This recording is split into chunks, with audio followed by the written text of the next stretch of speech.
Today I'm going to talk about temperament. This is going to sort of piggyback off my video from last week about the harmonic series. If you don't know much about the harmonic series, maybe watch that video first. So to illustrate musical temperament, I'm going to do exactly what my first ever guitar teacher did to demonstrate it to me. First, I'm going to get some stanky distortion. Now I'm going to fret an open position E major chord and tune my guitar by ear so that this sounds perfectly in tune. One sec.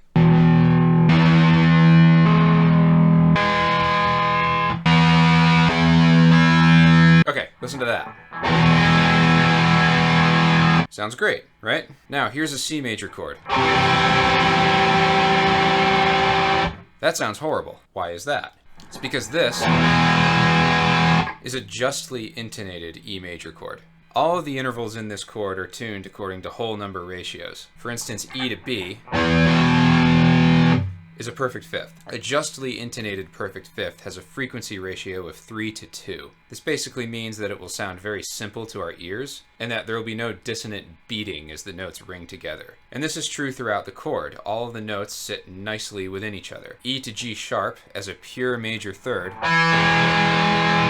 has a ratio of 5:4. Perfect fourths, like B to E, have a ratio of 4:3. All very simple and all derived from the harmonic series. The chord as a whole is tuned with one implied fundamental note, which is E. The reason I have the distortion turned on is to accentuate the upper harmonics of each note, which further emphasizes that this chord is super in tune with itself. So why does the C major sound like crap?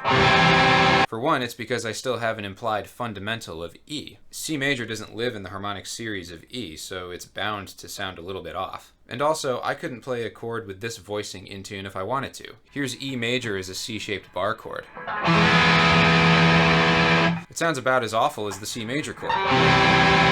That's because I'm shuffling the voices of the chord I tuned to around onto different strings, which are fixed in their tuning, and because the frets of the guitar are spaced according to 12-tone equal temperament. Musical temperament refers to any time you compromise just intonation to make things more practical. In other words, you temper the frequencies to suit your needs. In just intonation, the 12 notes of the chromatic scale are not equally spaced. They're tuned according to the harmonic series, so they all depend on a fundamental pitch. It basically means that if you tune a hypothetical instrument in just intonation with, say, E as your fundamental, that instrument will sound great playing in the key of E major, but nothing else. If you wanted to play in C major, you'd have to completely retune the instrument. Obviously, that's very impractical when you think about how we play music today. Over time, there have been various temperaments invented and used in practice, some more commonly than others. A more well-known one is called well temperament. It was used a fair amount in the 17th century in Europe, and it involved tuning the 12 notes of the octave in such a way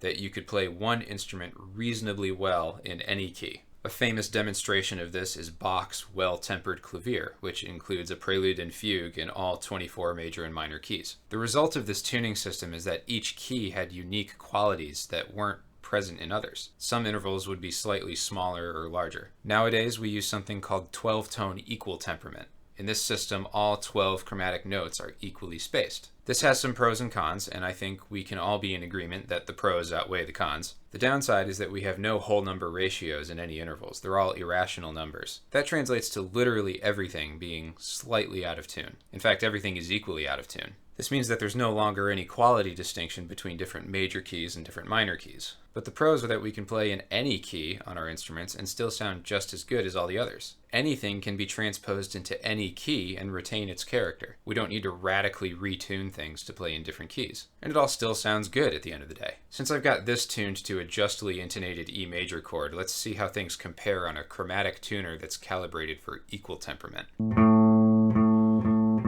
My A string is a little sharp, which means that this fifth from E to B is a little sharp. Perfect fifths are a little bit flat in equal temperament, like 2 cents flat. G string is a bit flat, so is this G sharp. Major thirds are usually a bit sharp in equal temperament. Why is any of this worth knowing? I don't know that there's a ton of practical value in studying the finer points of antiquated tuning systems, unless of course you're super interested in it. Honestly, I don't know a lot of the finer details myself. I just know a bit about how they relate to equal temperament. I think it's enough to know why they existed and what they hoped to achieve, and how that explains why we do things the way we do today. Their purpose was to make playing music more practical, while making as few acoustic compromises as possible. It's the same with 12-tone equal temperament, which is what we use pretty much universally today. It's not perfect, but it still sounds good and makes it acoustically easy to play in any key. And there's not much to be gained by trying to justly intonate your guitar, mainly because it's impossible, because the fret spacing is designed for equal temperament. I hope that was enlightening. I know it's complicated. That's all for now. Thanks for watching, and I will see you next week.